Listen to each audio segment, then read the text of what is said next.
গ্যাসের ব্যথায় sir sir sir হ্যাঁ স্যার শুনবেন তো হ্যাঁ বলেন আর গ্যাসের ব্যথায় হ্যাঁ এই যে দেখেন এমনি করে হ্যাঁ এই স্যার স্যার স্যার স্যার আগে দেয় স্যার বলো গ্যাসের ব্যথায় এই করে স্যার দেখি গ্যাসের ব্যথা আমার এই বন্ধু উঠে স্যার দুরাঙ্গ ধরে থাকাই না স্যার থাকতে পারেন না স্যার স্যার স্যার ওর কথা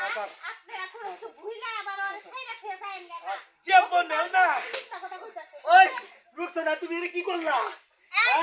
এক মিনিট এখানে যত গ্যাসের ব্যথা এখানে ওনাকে থানায় না নিয়ে এখানে ওনাকে ট্রিটমেন্ট করো এখানে পালাও এখানে পালাও এখানে জি পালাও স্যার এখানে অপারেশন করব রুকসানা পালাও রুকসানা পালাও এই বেটা ফাটা একবার দিব একবার ও স্যার স্যার রোজা তুই রোজা মান্য করস না বেটা স্যার বিড়ি খাইতে পারছ জঙ্গলে যাই তোর একটা ক্যালসিয়াম বাইরে ভালো ও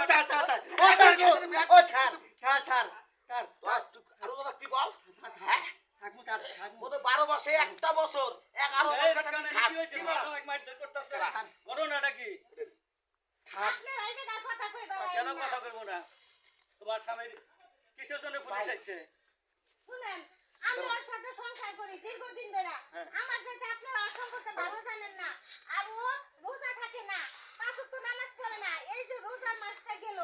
সারা বছর তো সবকিছু খাওয়া দাওয়া করে হেলা ঢিলা হাঁটে এইরকম একটা গন্ডারের মতো পিন্ডা তারপরে রোজা না খাইতে সব সময় খালি খাই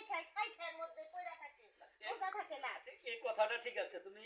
গ্রামে তো আমরা সবাই আছি, তুমি গ্রামে বিষয়টা আগে দিতে আগে তুমি পুলিশ অবজেকশন করে নিয়ে আসছো। আমি ওরে অনেক বুঝাইছি ওরে বুঝানোর মাধ্যমে আমি আনতে পারি নাই তার জন্য আমি গেছি বাধ্য হয়ে থানাতে তবু তো আমরা তো একটু জানার মালিক, আমরা আশেপাশে না তোমাদের,